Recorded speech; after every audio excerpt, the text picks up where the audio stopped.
Like an injector takes the water from the tender and puts it in the boiler.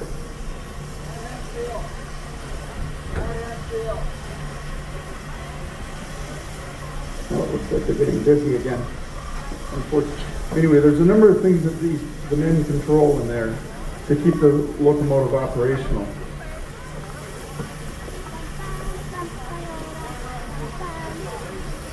I beg your pardon? So none of these boilers go that high.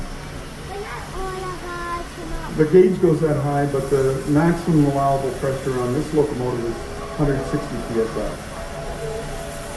160. Now the locomotive itself, I think they're having some trouble with the O-ring, so it looks like they're doing a replacement there. Perhaps while they're doing some work here, I can move to another thing that Italian workers, believe it or not, did something really unusual. As you may be aware, with the Ukraine right now, the infrastructure was damaged very, very badly in France. The Canadian government, because we had so many troops, and the Canadian Northern were told they were going to work on one line in many places, and all this new track was pulled up.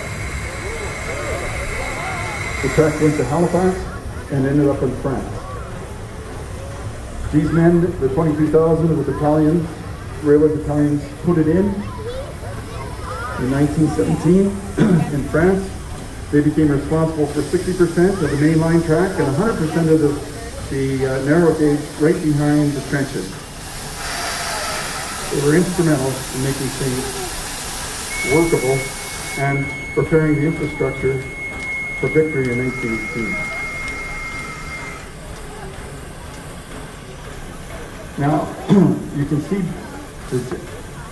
try and just open the air for the, and you're going to hear the air pump start to work here. It's going to go pump, pump, pump, pump, pump. As Ben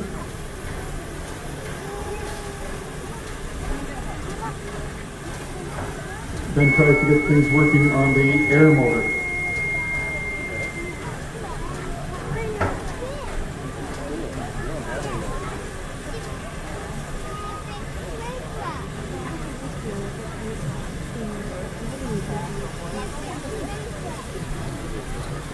Looks like they're a little challenged there. Anyway, I'll continue with my story about the Henry Stated need to get us off to those fellows. Their weapons were their tools and their knowledge of keeping the railway going.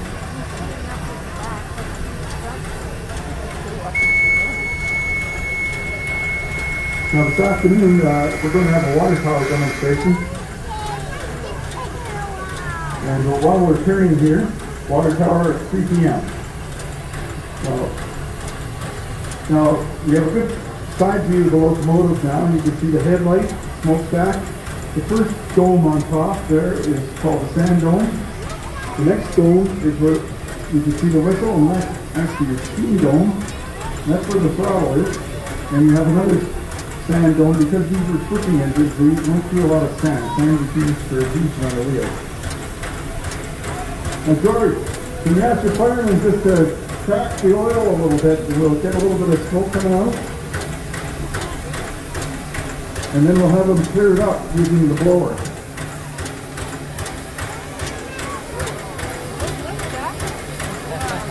Okay, so this would happen sometimes when the crew were getting ready for a trip and the engine wasn't hot. So you see this. This is a common practice. So he's got the kicked in the blower, cut back probably on the oil valve there. Now do you hear that tick, tick, tick, boom, boom, boom at the front? That's your air pump. And it's supplying the air so the air motor can turn the engine sideways. Now you see your bell here? The bell is used whenever they're trying to make a move. And I'm going to ask George to do a few signals with the whistle. Are you okay there, George? Okay. So, if you give him this signal here, that's the go-ahead signal. Okay, George, can you give me a quick? So 2 whistles. Okay, so kids, I want you to give George the backup signal, and he'll give you the signal back. Remember, it was like this? Give it to him. So that's great, okay? All right, so next one, Mom, this is your job. The stop signal.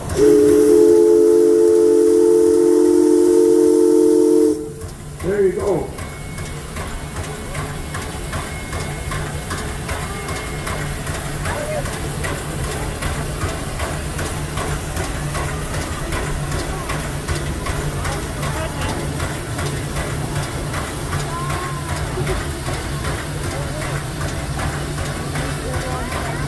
Now kids, we're coming up just about that time now, so we're going to have to give George the come ahead signal, and I want everybody out of the way here. For safety reasons, this is important.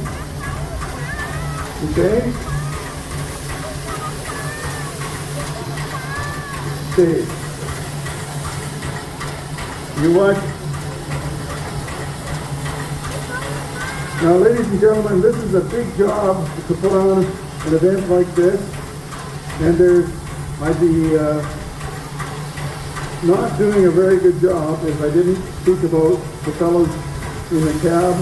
There's George, there's Brian there doing some work, there's Ben, put up your hand there, Ben. There's also a fellow named Leo, Tyler, who's an engineer, and another fireman, and we have a number of conductors. We have Ocean, where's Ocean? Right there. We have Rick, Rolf, Dawn, Chris, Martin, Rachel, Maggie, Simon, and Michael, and Nolan. So let's give them a big hand because they've done a great job here today.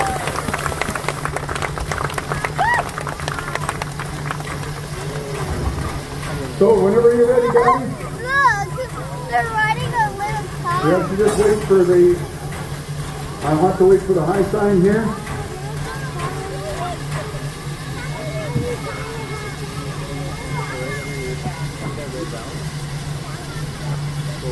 This plate has to be brought into place first before he can proceed. When he does that, we'll be ready to give him the go-ahead signal. Okay, kids? Mom, you ready? I want everybody to do this, okay? The come-ahead signal's that one, but not until we're ready, okay? It's going to be like this. That way George will be able to get on and then we can go stop, okay? All right, he's ready.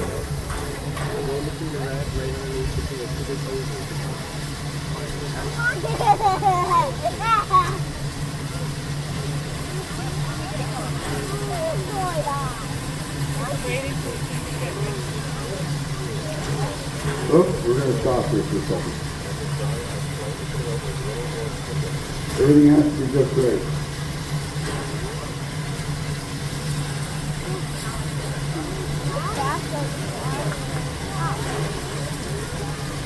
It looks like we're going to have to take another little moment. So I've got another little story. Before I close, I'd like to share some information with everyone that over the last 18 months in Calgary here, Canadian Pacific Railway has a dedicated crew that is completely built a steam locomotive built in 1930. And that locomotive is the Empress 2816. And it operates, and you may occasionally see this locomotive running in the area as they prepare for a big project next year. It's a beautiful locomotive. I had the privilege to work with the crew in 2004 when we went across Canada. Okay, it looks like we're ready. We're okay then? 100%. Okay, everybody. Let's see here, everybody's clear. Ready? Okay, let's go. Give them a come ahead signal.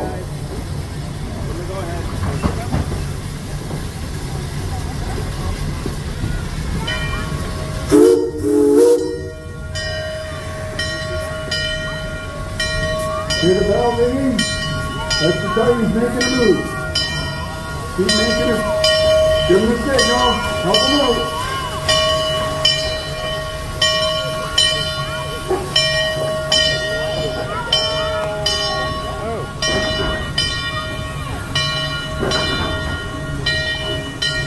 Now folks, I want you all to stand by until we're given the yellow clear.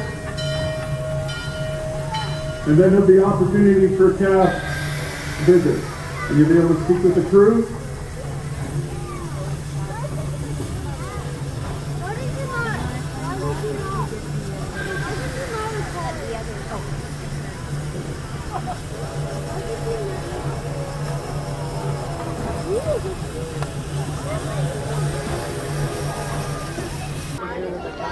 Wow.